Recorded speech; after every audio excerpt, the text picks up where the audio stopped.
Tupac Shakur, to many people, is one of the greatest rappers to ever do it, including myself. And I think the thing that made Tupac so relatable to so many people is that he was not afraid to show all sides of himself in his rap. So no matter who you were and what walk of life you came from, there was something that he said that was relatable to you. So anyway, everybody knows that the Keefe D trial is going on right now, and Keefe D allegedly is responsible for orchestrating the death of Tupac Shakur. Supposedly, it's his nephew, I believe, Orlando Anderson, who actually pulled the trigger. Orlando Anderson is the guy who Tupac and the rest of Death Row got into a brawl with, or I should say stomped out in the MGM Grand. And one of the things that I think has always been very confusing for most people, including myself, is the fact that it happened in Las Vegas during a Mike Tyson fight where it was busy as can be, cameras everywhere, and somehow it took more than 20 years later for any kind of arrest to be made. And of course, this is because, in my opinion, Keefe D got himself arrested. So that brings me to the point of the video, my people, and that is clout is a hell of a drug. Ever since social media really got popping, clout has become, it seems, has become more and more valuable in society, so much so that people are willing to do anything and everything just to get some clout. People are willing to videotape themselves doing the most outrageous things. People are willing to videotape themselves doing the most heinous things. People are willing to tell on themselves constantly.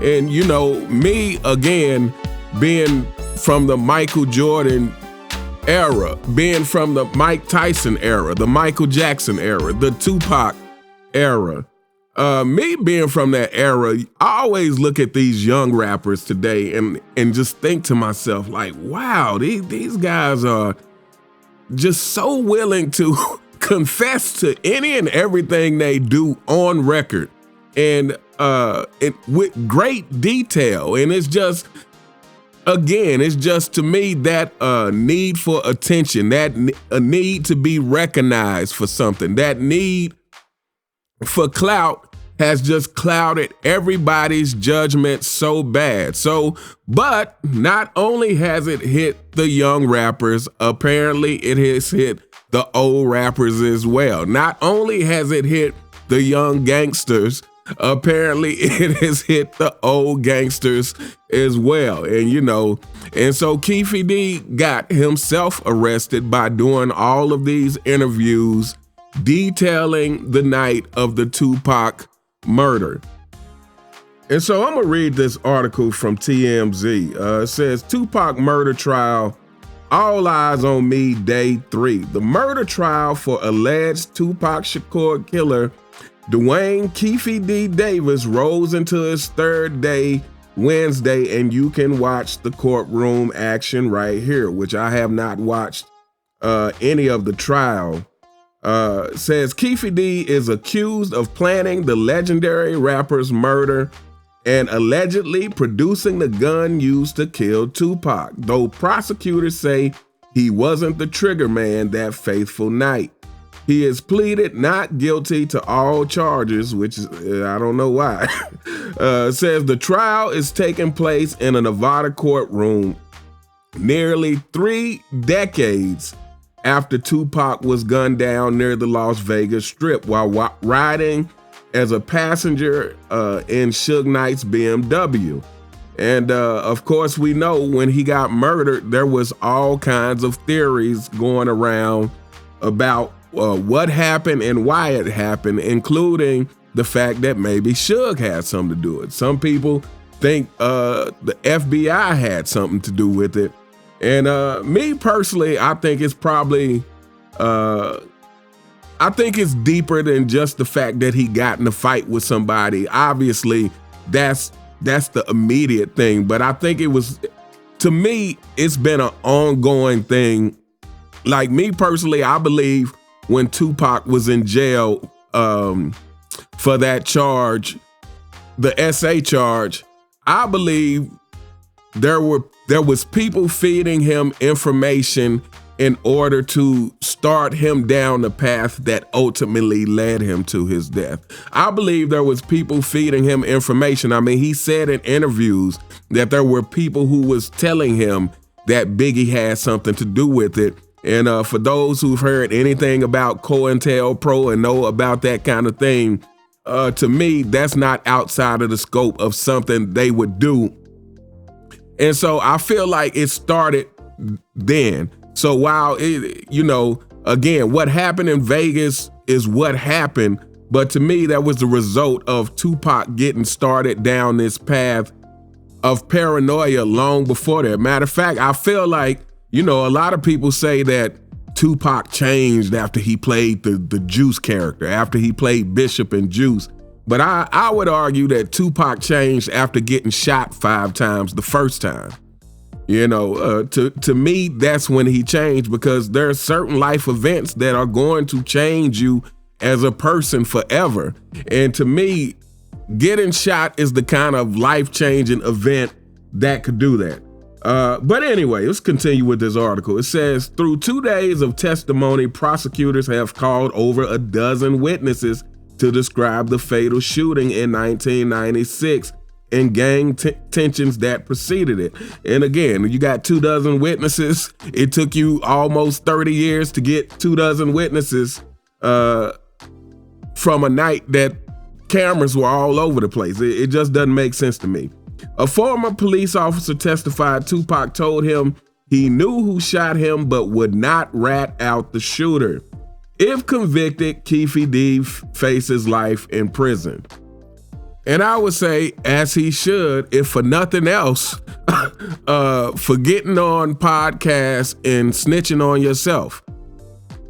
But anyway, I think a couple of lessons that can be taken from this. And like I said, I'm a big Tupac fan. I think Tupac is one of the greatest to ever do it.